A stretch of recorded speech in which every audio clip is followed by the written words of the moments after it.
గురువుగారు, ఈ మధ్యకాలంలో మనం చూసినట్లయితే మంచి మాటలు ఎవరికి చెప్పినా వినటం లేదు, అలాగే అవే మంచి మాటలను ఎవరు చదవటం కూడా లేదు. మరి ఈ సందర్భంలో మన కర్తవ్యం ఏంటి? మంచిని ఏ రకంగా చేరవేయాలి? రామాయణంలో మారీచుడు అనేటువంటి రాక్షసుడు రావణాసురుడికి చెప్తాడు,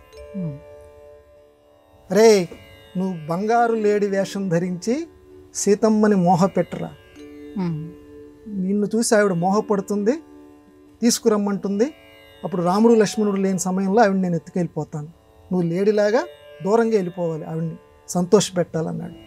అప్పుడు చెప్తాడమ్మ మాట, ఈ మంచి మాటల విషయంలో, సులభా పురుషారాజన్ సతతం ప్రియవాదిన అప్రియస్యతు పచ్చస్య వక్తా శ్రోతాచ దుర్లభ. ఓ రావణాసురుడా, ఈ లోకంలో మంచి మాటలు చెప్పేటువంటి వాళ్ళు చాలా తక్కువ. ఎందుకంటే నీకు మంచి అని నేను అనుకుంటా, వరుసగా నువ్వు 4 పూట్ల అన్నం తింటున్నావు అనుకో, ఇష్టం వచ్చినట్టు లోపలికి పంపించేసేస్తున్నావు అనుకో, మంచిది కాదురా అని అన్నా అనుకో, పోవరా నీ డబ్బులు ఏమైనా పెడుతున్నావు నాకు, ఏది చెప్పినా సరే ఈ లోకంలో వ్యతిరేక మాటలు వస్తున్నాయి. కాబట్టి ఈ లోకంలో మంచి చెప్పేటువంటి వాళ్ళు తగ్గిపోయారు.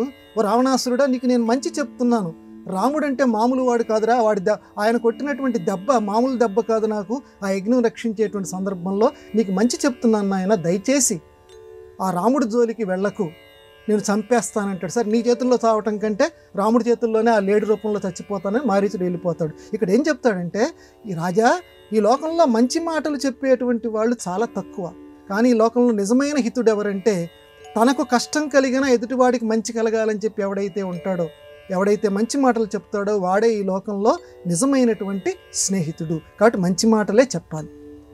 ఇది ఆముక్తమాల్యద అనేటువంటి కావ్యంలో శ్రీకృష్ణదేవరాయలు కూడా చెప్పించాడు. ఏమంటే మనం చెప్పే మంచి ఎవడు వినిపించుకోవటం లేదు, మరి మంచి మాటలు చెప్పడం ఆపేయాలా? మన ధర్మం కార్యక్రమం చేస్తున్నాం, మొత్తం అందరూ కాదు, కొద్దిమంది అయినా చూస్తున్నారు కదా.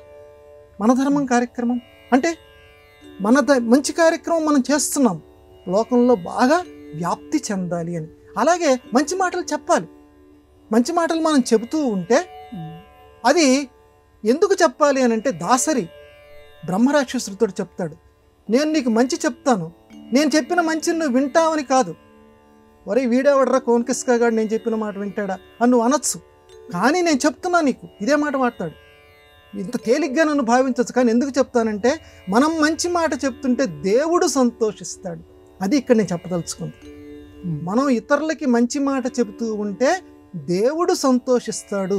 కాబట్టి దేవుడి యొక్క సంతోషం కోసం మనం మంచి మాట చెప్పాలి, మంచి పనులు చేస్తూనే ఉండాలి. ఆయన సంతోషిస్తాడు.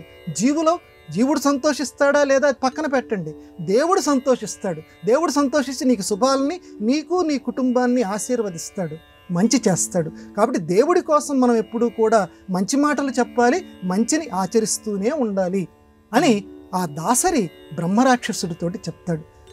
రామాయణంలో మారీచుడు ఆ రకంగా చెప్పాడు. కాబట్టి మనం మంచి కోసం నిలబడాలి, మంచినే చెబుతూ ఉండాలి.